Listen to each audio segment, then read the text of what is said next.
యార్టోస్ ఈ soft drink గురించి మన రాష్ట్రంలో అందరికీ పరిచయం లేకపోయినా ఉభయ గోదావరి జిల్లా వాసులకి ఇది సుపరిచితమే.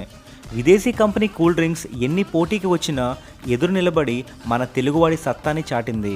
సరే, విషయంలోకి వెళ్తే 1912లో అడ్డూరి రామచంద్రరాజు గారు బ్రిటిషర్స్ దగ్గర కూలీలకు డబ్బులు పంచే పని చేసేవారు.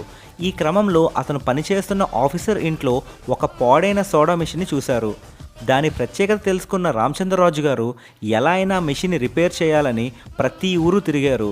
చివరికి వైజాగ్ పోర్ట్లో ఒక ఫారినర్ రాజుగారికి హెల్ప్ చేశారు.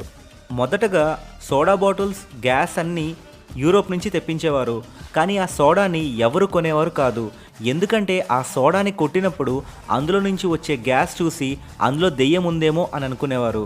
కానీ మొదటి ప్రపంచ యుద్ధ సైనికులు ఈ సోడాని బాగా తాగడం వల్ల మంచి పబ్లిసిటీ వచ్చింది.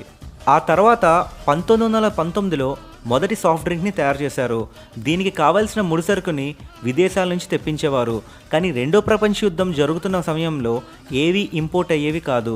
అందుకే మన ఉభయ గోదావరి జిల్లాల్లో దొరికే పళ్ళ నుండి ఫ్లేవర్స్ని తీసి యూజ్ చేసేవారు.